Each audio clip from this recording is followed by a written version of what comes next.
Bueno, buenas tardes. Bueno, es muy emocionante para mí tenerlos esta tarde reunidos aquí en el Bocón. Este encuentro me preguntaban, me decían, qué rápido se organizó esto en tan pocos días después de la magna noticia del premio de Rafael Cadenas, el premio Cervantes de Rafael Cadenas. Pero resulta que este encuentro lo estábamos organizando desde hace un mes. Era una presentación de un libro muy esperado, pero yo digo que aquí lo que ocurrió fue la sincronicidad con la que Rafael Cadenas siempre se mueve en sus días. Él habla mucho de sincronicidad y no puedo pensar otra cosa, sino que eso fue lo que ocurrió esta vez. Para que fuera además ocasión de que esta presentación, que igual se pretendía que fuera entre los amigos, me agradezco muchísimo de verdad cada que estoy viendo, porque estaba un poco asustada por lo masivo que podía ser esto, y maravilloso que lo fuera, pero también quería ver caras especiales aquí, así que agradezco muchísimo de verdad que estén aquí acompañando a Rafael en esta presentación del libro Las Partes. Es una edición de la editorial El Ángel de Ecuador y de nuestros queridos amigos del Taller Blanco en Bogotá. Esta es la edición que vamos a presentar hoy, por cierto, con muy poquitos ejemplares, lamentablemente, que ya están saliendo, así que luego hay que correr para alcanzar lo que queda.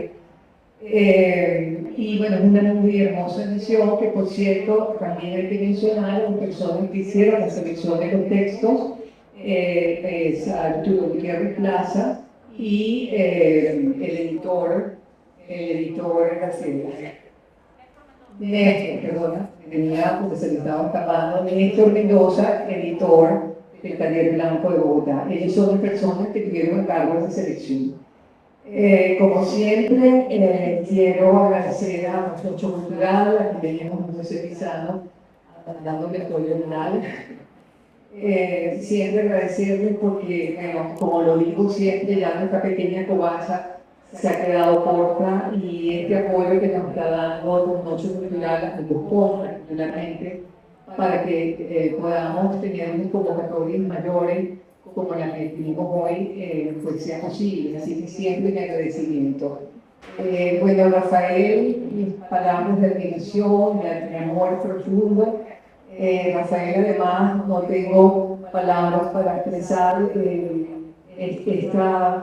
esto hermoso que ha pasado durante 20 años, que Rafael nos ha acompañado siempre en el grupo, ha sido una figura, una compañía que, como siempre digo, no es solamente una compañía para la librería del grupo, sino para todas las librerías, para todas esas personas que llegan a esa covacha nuestra y se encuentra con Rafael siempre con una palabra, con una compañía, con esa figura afable que es Rafael. Así que para mí un agradecimiento inmenso, estoy muy emocionada, así que voy a pasar el micrófono a nuestro querido presentador, tenemos a Gabriela Kisser y a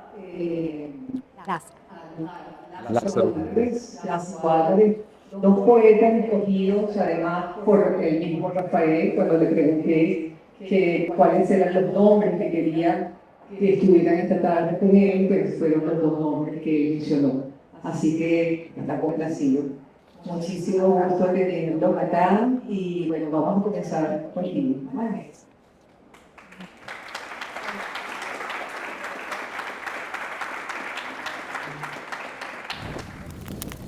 Bueno, lo primero, sumarme a la alegría, al regocijo, a la celebración por el otorgamiento del Premio Cervantes a nuestro poeta Rafael Cadenas. Quiero agradecer a Catina, a Lázaro y a Rafael la invitación a presentar esta antología poética. Agradecer a todos ustedes, amigos y lectores de su obra, por acompañarnos esta tarde. Como dijo Catina, ¿sí se escucha bien? Ya teníamos esta presentación pautada cuando la noticia nos sorprendió. Le pregunté al poeta, ¿y ahora qué hacemos? Y él me dijo, olvídate de eso, no pienses en eso. Un gran amigo, Humberto Ortiz, presente aquí, me aconsejó igualmente, no pienses en nada sino en la poesía de Cadenas. Es tu agradecimiento la pequeña ofrenda que le puedes hacer.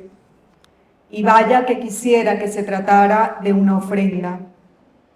En mi vida de lectora, tras el Quijote, tras el cántico espiritual de Juan de la Cruz, tras Rilke, tras Whitman, tras Lorenz, tras Cernuda, tras mi vivencia, comprensión, pensamiento en torno a la poesía y en torno al lenguaje, gravitan la mirada, la voz, la orientación amable y lúcida de Rafael Cadenas.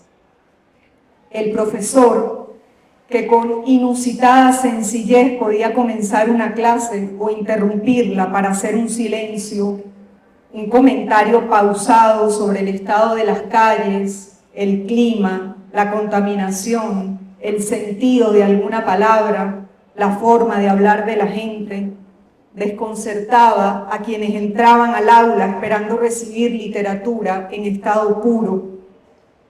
Se perdonaban aquellas digresiones y silencios porque se trataba del poeta. Una imagen que Cadenas jamás se ha calzado como traje a medida, y de eso quisiera hablar un poco hoy. Ajustándome a la presentación, comenzaré diciendo que se trata de una sobria, muy bella edición impresa en Ecuador, que está precedida por un prólogo estupendo y preciso de Arturo Gutiérrez Plaza y que cierra con un valioso epílogo de Néstor Mendoza. La antología se titula Las Paces y toma su nombre del poema homónimo que pertenece al libro Sobreabierto. Mi puerta de entrada ha sido preguntarme cuál habrá sido la intuición, la intención que llevó a elegir este título, en qué medida nos puede guiar como lectores y acercarnos a la poesía de Cadenas desde esta arista. Conversé con Arturo Gutiérrez Plaza sobre esto y él me dijo lo siguiente. Propuse el título y se lo consulté a Rafael. Ese poema me parece a mí centralísimo en la poesía de Rafael, tanto como sus más conocidos y celebrados poemas. Sin embargo, por haber sido publicado en uno de sus libros más recientes, es muy poco conocido. Por eso quise darle realce al titular la antología. Creo que sintetiza toda su poética y su relación con el lenguaje poético. Voy a leerles el poema, Las Paces. Lleguemos a un acuerdo, poema. Ya no te forzaré a decir lo que no quieres, ni tú te resistirás tanto a lo que deseo. Hemos forcejeado mucho. ¿Para qué este empeño en hacerte a mi imagen cuando sabes cosas que no sospecho? Líbrate ya de mí. Huye sin mirar atrás. Sálvate antes de que sea tarde, pues siempre me rebasas. Sabes decir lo que te impulsa y yo no, porque eres más que tú mismo y yo solo soy el que trata de reconocerse en ti. Tengo la extensión de mi deseo y tú no tienes ninguno. Solo avanzas hacia donde te diriges sin mirar la mano que mueves y cree poseerte cuando te siente brotar de ella como una sustancia que se erige. Imponle tu curso al que escribe. Él solo sabe ocultarse, cubrir la novedad, empobrecerse. Lo que muestra es una reiteración cansada. Poema, apártame de ti. ¿Qué experiencia se configura y tiene lugar en este texto? Hacer las paces alude a una conciliación o reconciliación, al menos poner fin a una confrontación. No se trata aquí de una conciliación con la poesía, dicho así en mayúsculas. Lleguemos a un acuerdo, poema, precisa el primer verso. El vocativo es el poema. Ahora bien, ¿cuál es el acuerdo? ¿Cuál ha sido la confrontación, el forcejeo, para ponerlo en palabras del autor? De un lado, y les pido disculpas por este gráfico innecesario y redundante, de un lado tenemos al poeta, la voz lírica, el que escribe, el hablante, como quieran llamarlo. Es el que brega en su empeño por dirigir el poema, hacerlo a su imagen, reconocerse en él, quien cree poseerlo y al final solo sabe ocultarse, cubrir la novedad, empobrecerse. Lo que muestra es una reiteración cansada. Del otro lado, el poema sabe cosas que el hablante no sospecha, se resiste a su deseo, lo rebasa, sabe decir lo que le impulsa, avanza sin mirar la mano que él mismo mueve. En esa lidia hay una petición, un ruego imperativo del hablante al poema que se sostiene de principio a fin. Líbrate ya de mí, huye sin mirar atrás, sálvate antes de que sea tarde, apártame de ti. No es mi intención hacer una interpretación y menos una racionalización de este poema, pero sí quiero atender y dialogar en lo posible con sus imágenes, de modo que no puedo dejar de preguntarme cómo seguir, comprender un poco o entrever el forcejeo con el poema, el acuerdo al que se quiere llegar, la súplica que se le formula. ¿De qué van estas paces? El primer derrotero al que nos lleva la obra de Cadenas, y no puedo dejar pasar aquí la resonancia en mí de poetas y escritores que tan lúcidamente lo han leído y nos orientan: Guillermo Sucre, José Balsa, Luis Miguel Izaba, los mismos Arturo y Néstor Mendoza. El primer derrotero, digo, es la conciencia crítica de la poesía, su capacidad negativa en dos aspectos fundamentales. Por una parte, la exploración de la lengua es asimismo lucha con ella, impugnación de su poder y posibilidades. Por otra parte, la escritura del poema traza un movimiento que propicia la disolución del yo, una disolución que atañe a la figura del poeta. Cito fragmentos del ensayo Realidad y Literatura, tan egocéntrico, tan dado a considerarse un elegido con pretendido poder sobre las palabras, palabras que forman la pirámide de la ilusión para el que las maneja, que se siente dueño de su poder y para el que las recibe, que lo comparte. Y atañe también y sobre todo al que escribe en el acto de la escritura.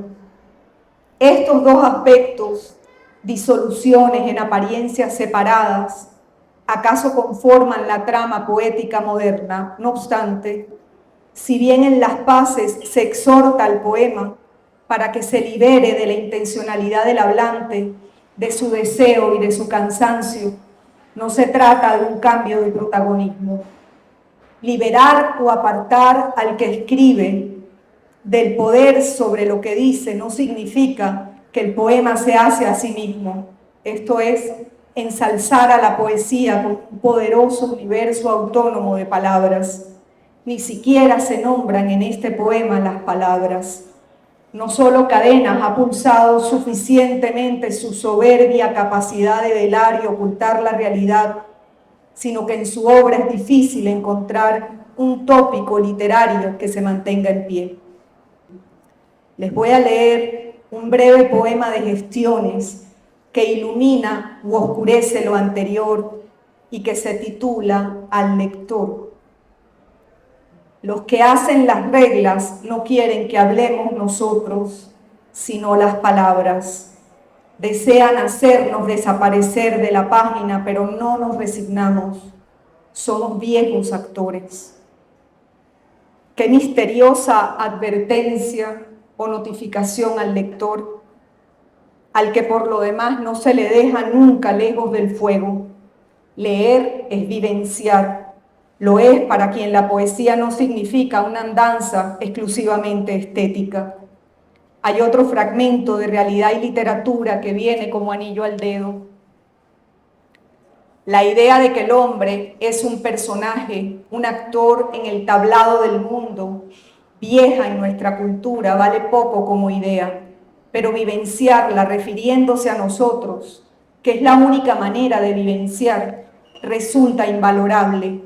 Derriba todas las máscaras, los arreos, los recursos y todo desenmascaramiento de nosotros mismos, aunque resulte doloroso, nos acerca a la verdad. Desenmascararse no es sino desprenderse de lo inesencial. El empeño del pensamiento de Cadenas, lo sabemos, apunta permanentemente hacia esa necesidad de desprendernos de nuestra coraza defensiva, de nuestra existencia mecánica, repetitiva, sufriente, rígida y llena de afanes, para que pueda surgir una ínfima liberación, unos sentidos despiertos frente al milagro de la realidad, otro tipo de atención. El hombre que está en el mundo como un niño.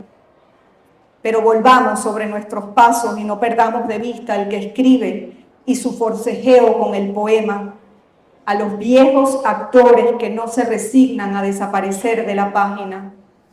Poeta y actor no se ven sometidos dolorosa y festivamente a la lidia con esa máscara que los desenmascara.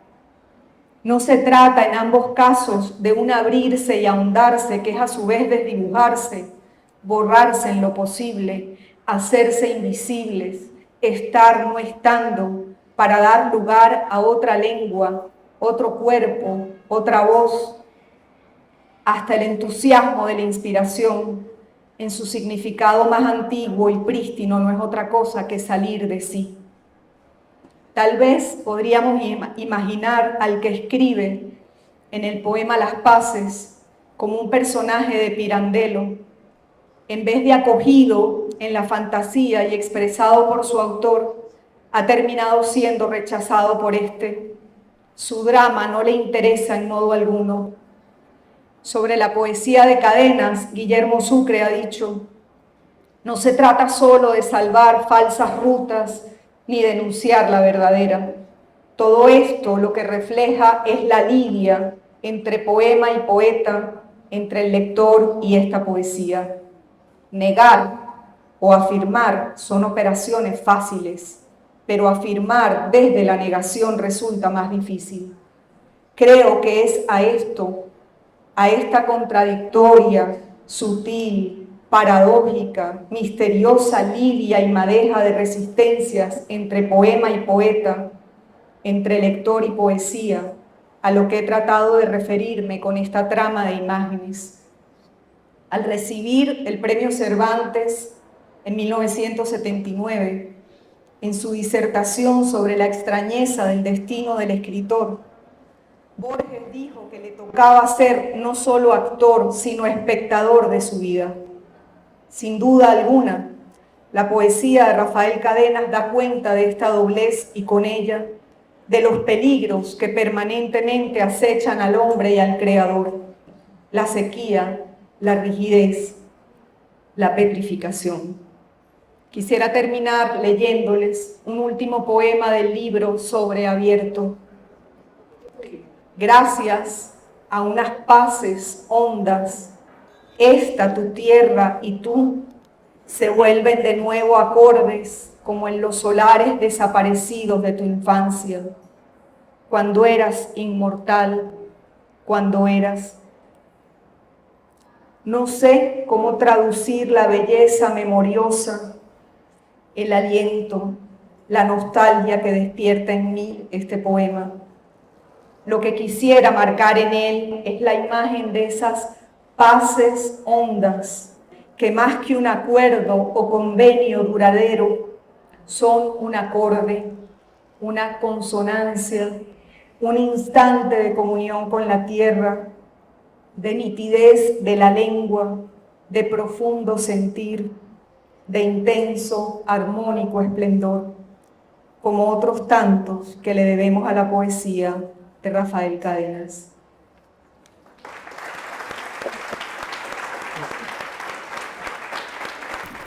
Si se oye bien. Buenas tardes. Voy a empezar disculpándome.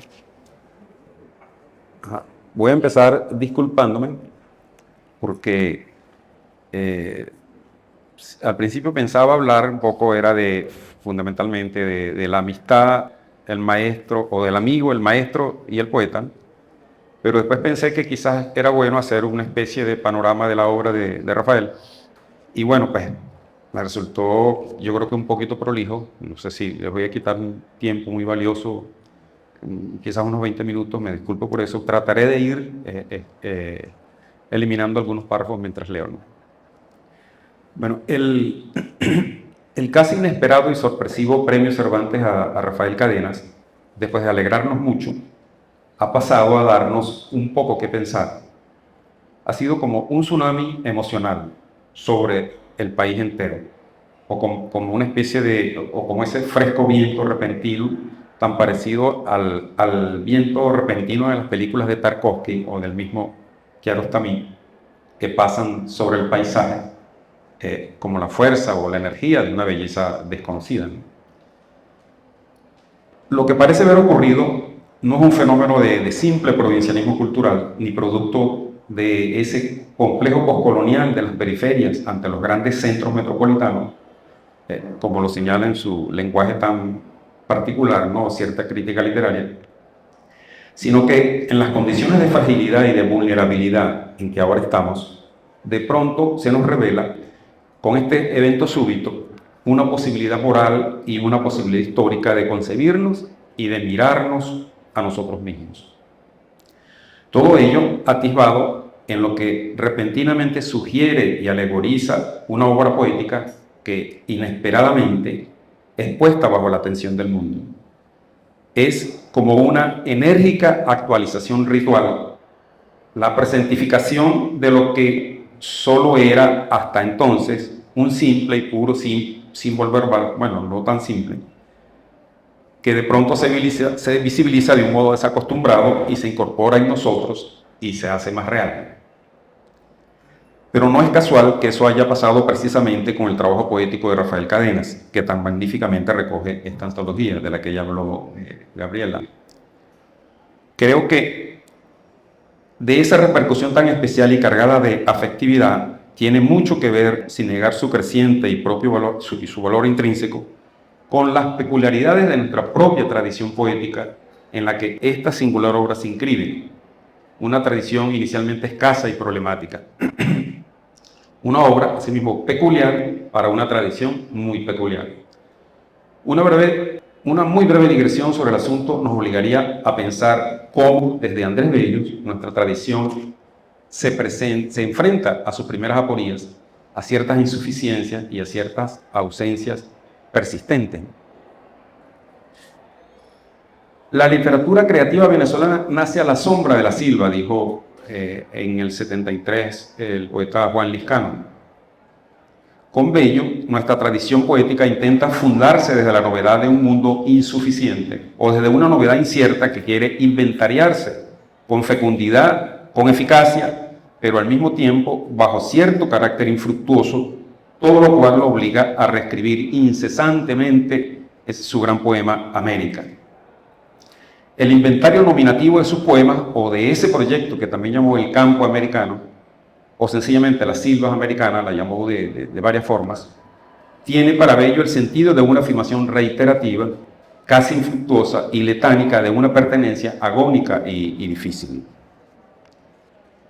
La misma línea de una condición incierta la podemos seguir encontrando sin mucha dificultad en los grandes hitos de nuestra poesía, ¿no? Una poesía que no casualmente dedica tantas elegías a la casa ausente o al padre o a la madre perdida.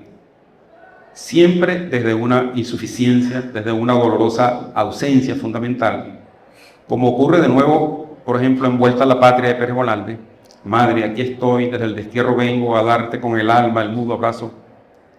O en ese canto de nostalgia por el deseo incumplido de regresar a la tierra natal, que es en cierta forma la silva criolla de la Somartí, donde el bardo amigo, a quien está dirigida la silva, alter ego del yo poético, dice uno de sus críticos, es una evocación tácita de un Odiseo perdido otra vez en busca de su Ítaca. El caso de Ramos Sucre, erigido casi unánimemente en la figura precursora de nuestra poesía moderna, es aún más significativo, en el mismo sentido en que venimos hablando. La fortuna de Ramos Sucre, dice Gustavo Guerrero, no es única, aunque sí resulta paradigmática dentro de una literatura insular, la llama de esa manera, después no sé si da tiempo de hablar de eso, hasta la que llegan por ráfagas las más diversas influencias, pero que solo empieza a formar una verdadera tradición nacional moderna ya entrado el siglo XX, ¿no? Ese siglo XX que ya sabemos, en el que entramos tarde y mal, ¿no? Al menos en los aspectos políticos y sociales. Y esto sin mencionar, por supuesto, las incertidumbres parecidas que encontramos también en Mi padre el inmigrante, del gran Gervasio, o de las elegías de Palomares, o más recientemente en las apelaciones líricas por un lugar perdido, o una especie de nueva y criolla Jaima cordeliniana, en la poesía de Armando Rojas Guardia, de Igor Barreto o Yolanda Pantin, e incluso en El cangrejo ermitaño, ¿ves qué significativo título, no? Más recientemente de Arturo Gutiérrez Plaza. Gran parte de todo esto da pie a uno de los ensayos más sugerentes que he leído sobre el tema, el de Gustavo Guerrero, que él ha titulado significativamente La flor y el abismo, tradición de la poesía venezolana, con el cual coincidimos plenamente. Esta insuficiencia nuestra, este terreno baldío continuamente en construcción, que es el de nuestra tradición, que no indica necesariamente falta de calidad en las obras que lo han antecedido, sino más bien de falta de cierta coherencia y de cierta textura que nos presten una perspectiva y un horizonte más estimulante, ha sido, digo, a la vez, dice más bien Gustavo Guerrero, una desventaja, pero también una oportunidad. Pues las nuevas generaciones, dice él, gozan de una amplia libertad y no se ven obligadas a expresar una suerte de Geist, es decir, ese chaleco de fuerza que hubiese sido una esencia, un espíritu venezolano puro, ¿no? Que resultaría limitativo y negativamente constreñidor. Pero al lado de esto, también esas mismas generaciones tienen que hacer obra en la desherencia, que es tan parecido a trabajar en la soledad y el vacío, ¿no? Otro de nuestros grandes poetas se refiere al mismo tema. Dice Montejo en uno de los poemas de Trópico Absoluto: me dejaron solo a la puerta del mundo, poeta expósito cantándome a mí mismo, un día de otoño hace ya mucho tiempo. Los versos del memorial, que justamente se han hecho tan célebres, expresan el estado de esta tradición, como dijimos, con entera plenitud, con mucha propiedad. Florecemos en un abismo. Esta ambigüedad, esta paradójica insuficiencia de nuestra tradición poética, no digo que sea exclusiva de la poesía venezolana, quizás sea por el contrario uno de los tópicos fundamentales de otras tradiciones y de toda la poesía moderna occidental en general. Pero en la poesía venezolana tiene un particular y sostenido modo de expresarse. No es un defecto, sino una peculiaridad muy nuestra. En realidad, y a pesar de esta tradición de la orfandad, o más bien, a pesar de esta veta profunda de la orfandad en nuestra tradición, el siglo XX venezolano se cierra con la obra cumplida de una generación brillante, como fue la generación del 58 o generación del 60, como le dicen otros, y de muchas otras figuras que han continuado construyendo una obra igualmente valiosa, ¿no? Con ellos queda consolidada, apuntalada, al mismo tiempo que quizás superado, una vez asimilado y expresado, ese legado de desabrigo, de orfandad o de desarraigo de nuestra poesía. El mismo Montejo lo afirmaba en el balance que intenta en su ensayo Valija de fin de siglo. Dice: nunca he creído que nuestro Parnaso fuese excelso, pero pienso que dentro de la tentativa de habitar plenamente en el siglo, nuestra poesía, con sus logros y caídas, puede decirse que ha cumplido con su palabra, una palabra que acompaña siempre la forma de nuestra afectividad y la redefine.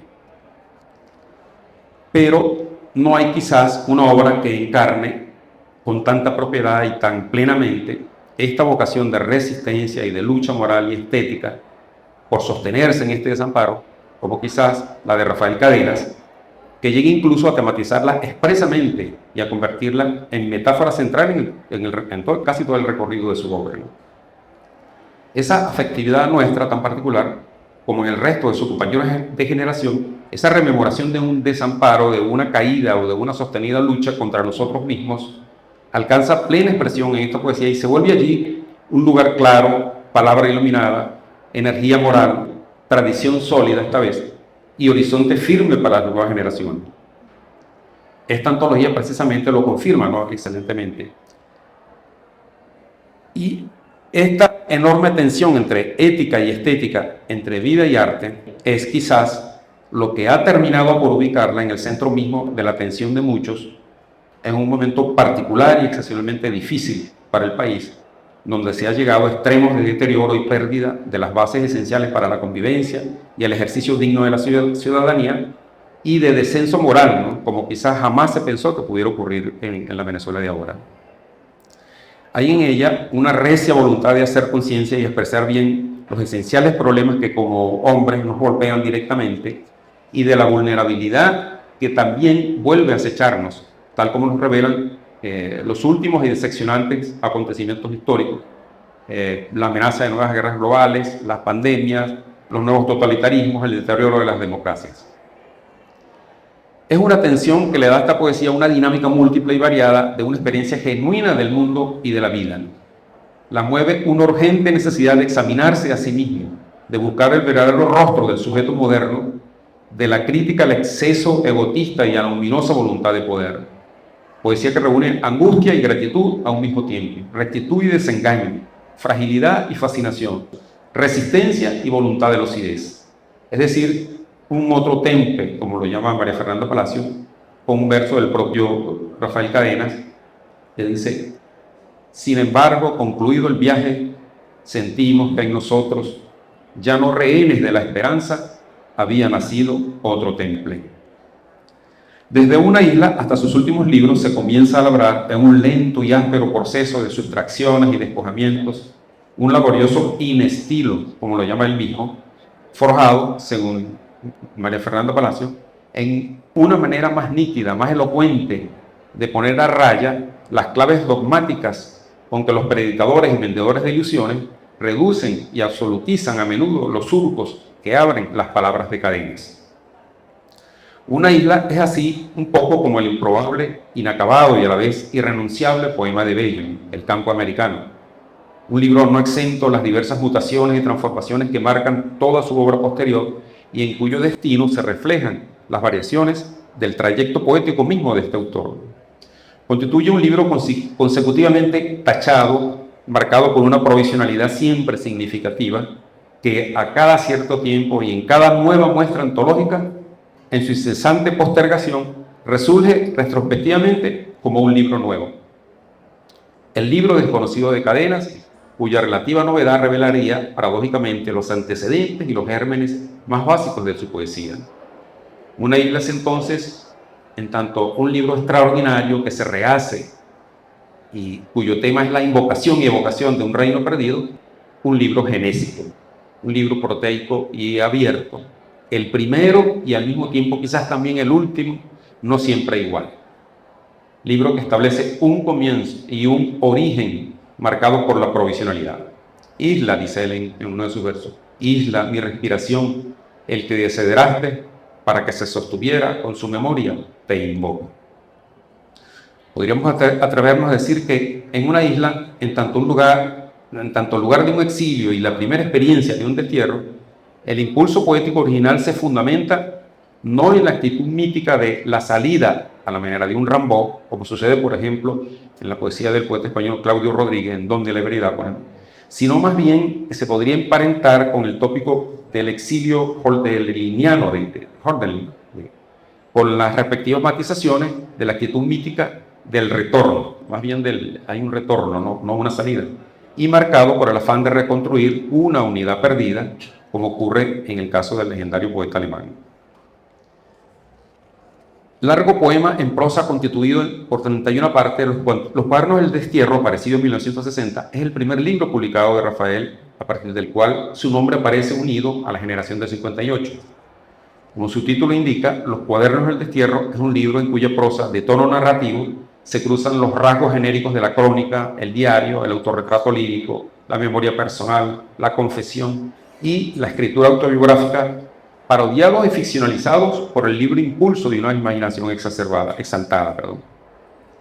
En cierta forma se pudiera afirmar que constituye un intento de reescritura de algunos temas y motivos de una isla, como una especie de palincesto reasumido, junto a la aparición de otros temas y motivos nuevos, si no fuera por la nueva actitud y la nueva modalización del sujeto poético y de la escritura misma como una distinta instancia enunciativa, que también está allí.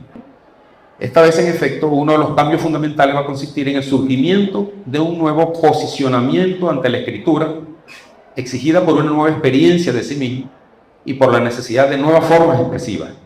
La aparición hipertrofiada de un yo como sujeto en crisis, el sujeto moderno, por supuesto, que al mismo tiempo, en ese mismo momento, estaba siendo reflexionado por la filosofía occidental de esos años, expuesto a la vez como objeto de revisión y transfiguración, y a las formas extremas de un lenguaje en cuyos límites cuestiona sus propias posibilidades, oscilando entre la memoria y la imaginación, entre la evocación y la figuración onírica. Es un poema sin parangón en la literatura hispanoamericana, excepto quizás pudiera tenerlo en el Altazor de Huidobro, ¿no? Digo, por el vértigo de la caída en el sujeto que habla allí, pero que son tan diferentes en intensidad vital y voluntad formal a un mismo tiempo. Con Falsas maniobras da otro hondo viraje, el primer gran viraje, y ya vemos entonces que su trayecto avanza no en línea recta, sino en espiral, ¿no? Cuyos círculos concéntricos, ninguno igual a otro, no repiten las mismas formas, sino que las amplían e incorporan nuevos materiales y recursos, profundizando más en unos o elevando y simplificando otros. Falsa maniobra sería en todo caso un libro bisagra entre dos etapas, ¿no? La etapa de los primeros libros mellizos, podríamos llamarlos así, de Una isla y los cuadernos, y los otros par de libros que representan Intemperie y Memorial. Con él se inicia una primera fase de mayor madurez. Soy un campo de batallas, pudiera decir este sujeto, casi en el mismo sentido en que lo dijo Kafka. De nuevo aparece un sujeto esta vez más irónico, menos expansivo y proliferante. Aparece el tema del doble y de las imposturas, la dramática escisión entre las palabras y las cosas, las referencias a una plenitud impedida o posible desde la experiencia que permite o sugiere el espiritualismo de las culturas orientales, el uso de una estructura a medio camino entre el verso bíblico y la prosa poética, cuyas referencias serían más bien el mismo Whitman o el Henry Michaud de los exorcismos, mucho más que Ramón Sucre o que Rimbaud, como han señalado algunos. Los juegos de la autoconciencia contrastan con la implacable severidad que anima al sujeto verbal del nuevo poemario. Y destaca allí el poema Fracaso, cuya diferencia con el poema Derrota es definitiva y dejan ver una extraordinaria mutación poética donde empiezan a aparecer una intensidad distinta y un mayor dominio de los recursos propios. Empieza así un seguimiento verbal que se hará más radical después y una conciencia de la escritura más crítica, aguda y exigente. Este recelo de las palabras se va a radicalizar en Intemperie y Memorial. Pero esta nueva etapa, en la que destacan nuevos rasgos y fundamentalmente un nuevo ethos de la escritura, va a estar acompañada con el inicio de un proceso reflexivo manifestado en la publicación o la escritura de textos híbridos o de tono ensayístico. Nos referimos a textos como Literatura y Vida, Juventud, Historia y Cambio y Reflexiones, o el más extenso de Realidad y Literatura. En todos ellos se expresa, a través de un proceso exploratorio de rechazos y asentimientos, una reflexión propia que quiere disminuir el predominio de toda intención sistematizadora o reductiva, más propias de la razón argumentativa, y que nunca apunta a certezas concluyentes y cerradas, o no quiere más bien apuntar hacia allí. Hay una nueva necesidad de integridad y de autenticidad a la cual se ajustan estas ampliación y simultáneamente el nuevo ascetismo verbal, ¿no? Que cada palabra lleve lo que dice, que sea como el temblor que la sostiene, como dice en el bastante conocido Ars Poetica de Intemperie. Se trata de allanar y de esforzar ese nuevo espacio de la escritura para ganar en lucidez y precisión y para que el cuerpo, siempre reticente, hable con mayor nitidez. Las formas de su escritura se acercan a las maneras de una escritura inmediata, en razón de su apariencia de escritura espontánea, como los day-to-day rotations del William Carlos Williams de Cora in Hell. La inclinación a la escritura fragmentaria en Rafael Cadenas, que empieza a insinuarse ya, incluso hay muchos asomos en una isla, hay mucha escritura fragmentaria en una isla, y se hará más evidente en los próximos libros, coincide con esa escritura aforística de la instantaneidad, cuyo objeto es siempre la búsqueda, como pulsiones repetitivas, de un presente intemporal. He quemado fórmulas, dice, todo arrasamiento ha sido para desplazarme, para vivir en otra articulación. Con la aparición de Amante se inicia otro cambio importante, una tercera etapa quizás, donde este mismo libro sirve de enlace o puerta de acceso, nuevamente, ¿no?, a otra fase que representarían los libros, gestiones sobre abierto y en torno a Bachot y otros asuntos. El lenguaje se hace más limpio y ceñido y el exiliado es ahora un merodeador. Soy el que observa, registra, anota. No tengo otra tarea. ¿Quién podría en estos tiempos, entre tantos escombros? Me he puesto a tu servicio, ignoto merodeador. Esta depuración del lenguaje ya era anunciada en los conjuntos Nupcias y Zonas, ambos del libro memorial.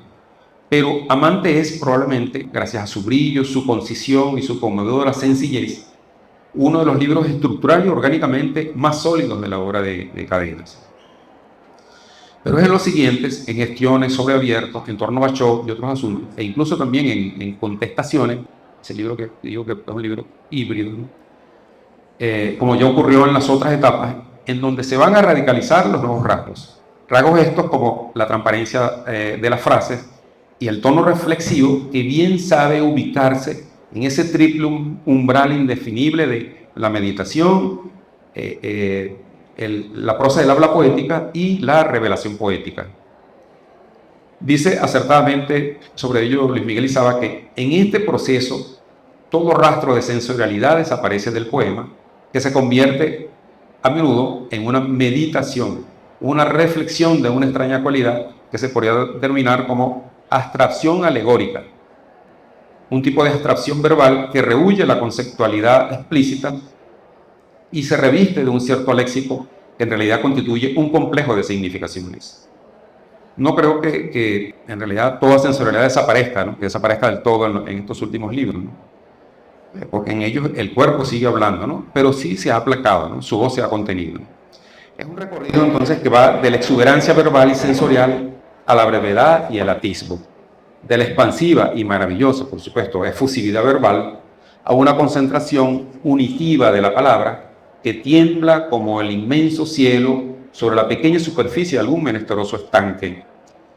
La dramática tensión entre ética y estética no diré que haya cesado o desaparecido, sino que pareciera ahora equilibrarse y serenarse, como al cabo se serenan en las aguas más profundas.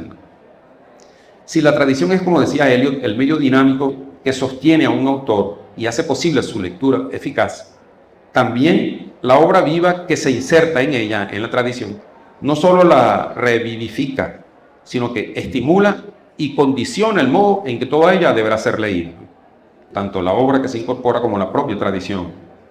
Y el legado que se incorpora a ella es una obra donde esta, la de Rafael Cadenas, donde vida y poesía se corresponden, como tanto se ha dicho, ¿no? Nada más conmovedor y alentador que la honestidad cumplida en una época de tanto declive moral. Nada más conmovedor y alentador que la posibilidad de conocer que esta correspondencia es posible cuando leemos la poesía de Rafael. Legados que para todos nosotros, necesitados como nunca antes de un lugar puro, como de una Jaimat menos dura y rasgada, aparece como una solidez nueva, una tierra ganada a las sequedades. un recio sostenerse que es herencia en la que nos reconocemos ahora menos desabrigados. Por eso, leer los poemas de esta antología es mirarnos a nosotros mismos, es sentir que también en nosotros se cumplen las mismas batallas y conquistas, que también nosotros ganamos un poco de tierra a las sequedades y que un país más verdadero sigue siendo posible. Por eso, aún en el centro mismo del desastre, como estamos ahora, felicitémonos por este premio y celebremos sin pena esta hermosa antología que ahora presentamos.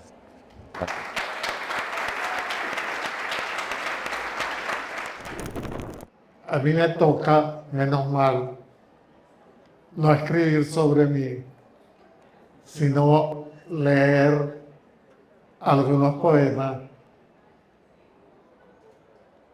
Y esta es una buena ocasión para recordar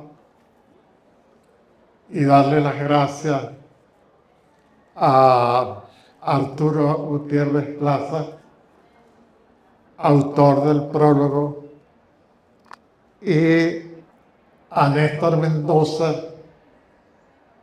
autor del epílogo,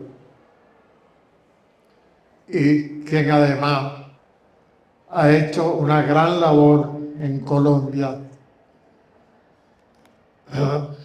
porque ha editado a venezolanos. Realmente esta es una oportunidad para reconocer la labor de ambos y darle las gracias.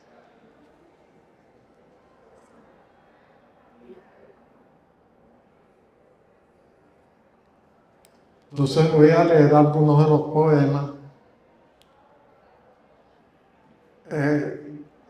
A partir de los cuadernos del destierro, el resto de la poesía que yo he escrito puede situarse en lo que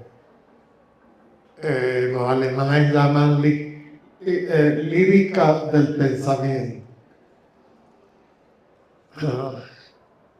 Sobre todo en una serie de poemas a Rilke. Es recio haber sido, sin saberlo, un jugador y encontrarse tocando como una carta el destino. Ya no hay más jugada, sino un ponerse en manos desconocidas. Las manos desconocidas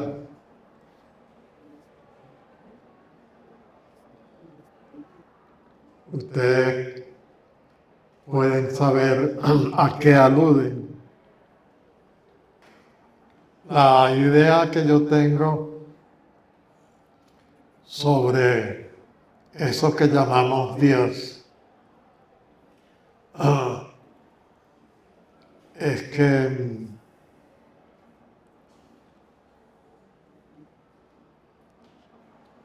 para mí es lo absolutamente desconocido.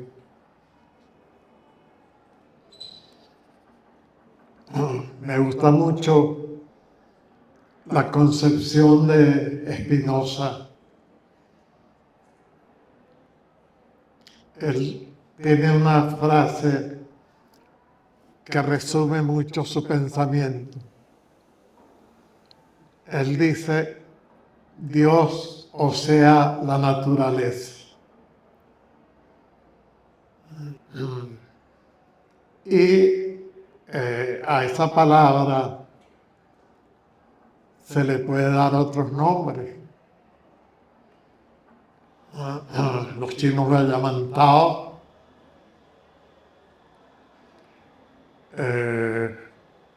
Se puede llamar ello. eso. Pero en todo caso, sabemos mucho y no sabemos nada.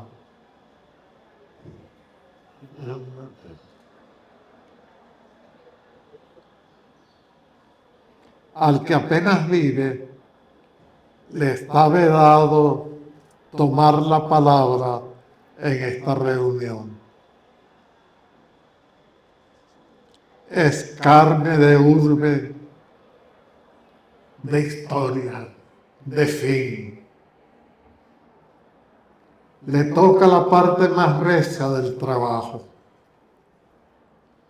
Desde un apartamento de suburbio, ve pasar los días como cortinas que se abren sobre tiendas devastadas. No puede sentarse junto a los otros. Su vino es pobre, pero también agradece, también acata, también entreoye.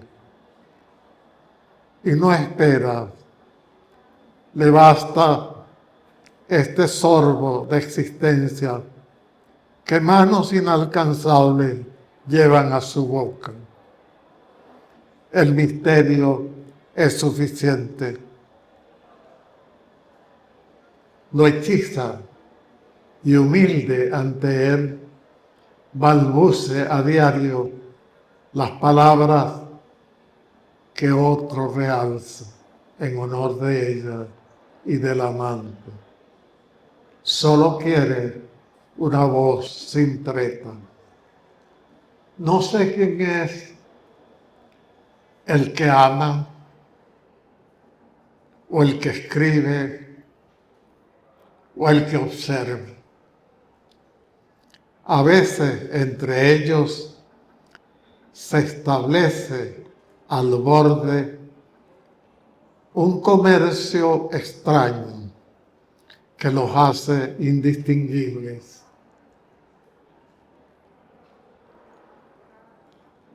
Conversación de sombras que se intercambian, cuchichean, riñen, se reconcilian.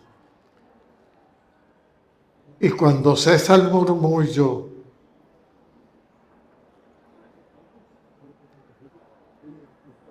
se juntan, se vacían, se apagan. Entonces toda afirmación termina. Tal vez al más pobre le esté destinado el don excelente, permitir. Este poema está dedicado a Mandelstam, un gran poeta ruso, víctima de Stalin. Y a propósito de lo que acabo de decir, yo creo que la tarea principal en este momento para los ciudadanos es la defensa de la democracia. Porque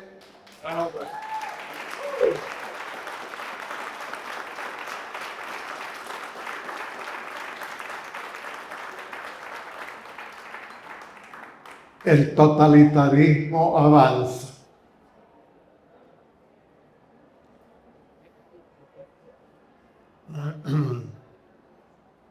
El totalitarismo avanza en todas partes. A veces con disfraz democrático, a veces de manera franca. Mandelstam fue víctima de Stalin porque, aunque él decía que en tiempos de calamidad uno debía dedicarse a lo suyo, cometió la temeridad de escribir un poema contra Stalin.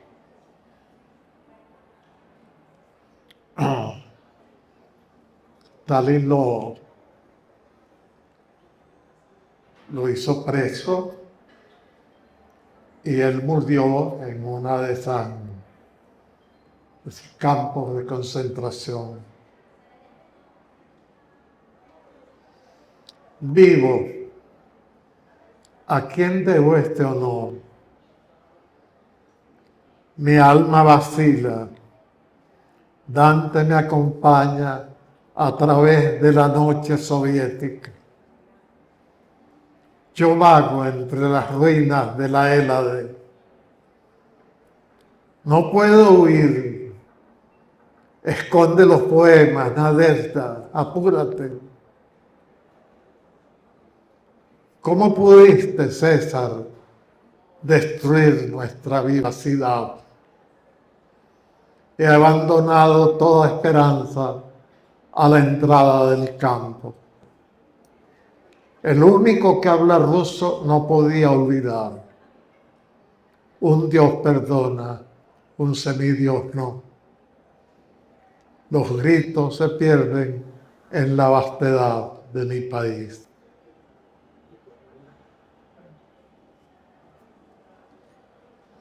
Yo sé que un premio de esta categoría que me han concedido impresiona mucho, pero yo sigo siendo el mismo de hace una semana.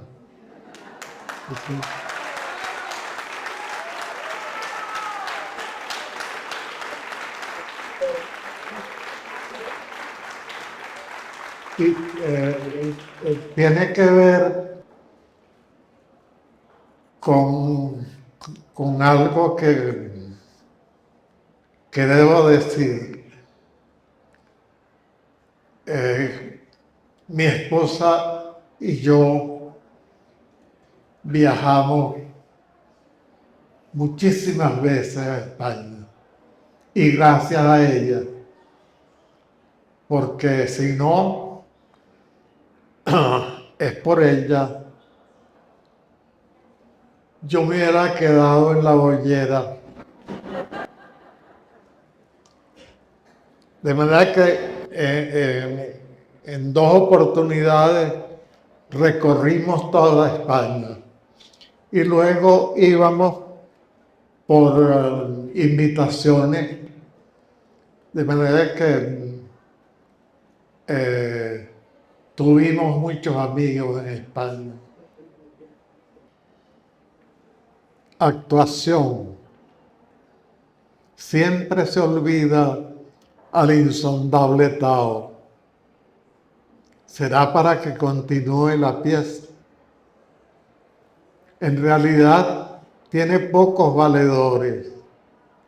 La mayoría es indiferente. Pero él, que no existe, es el dueño de los hilos. Este también tiene que ver con el totalitarismo. Es un poema dedicado a la gran poeta rusa Akhmatova, víctima también de Stalin.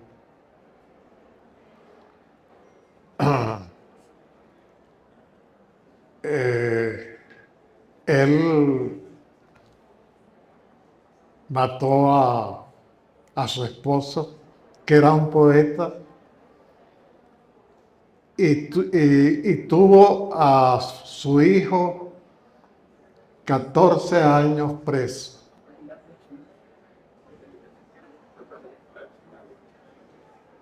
Ya en Moscú olvidaron al último zar, no así los versos de la suplicante, la que clamó frente al verdugo para atajar su mano, la que creció a expensas del vivir, la que pudo quitarse de la memoria. Hoy sus escuetas líneas permanecen y ella recobra su porte helénico.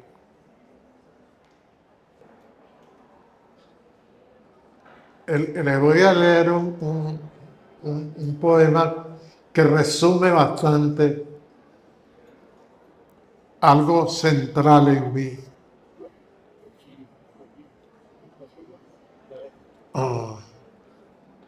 De todas maneras, memoria apoderada del instante, memoria que tiñe lo naciente, memoria que te enseñoreas del vivir, memoria alimentada con la eternidad que no era para ti. Tú me has creado, no podré sostenerme sin tu peso, pero me secuestras. Tus rejas se extienden por mi cuerpo. No me dejas salir, eres mi límite. Necesito una cara para andar entre la gente y es tuya. Contigo no soy nada, sin ti no soy nada.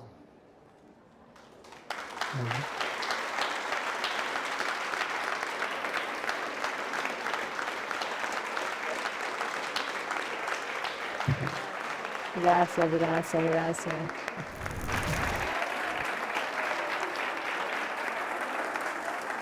Claro.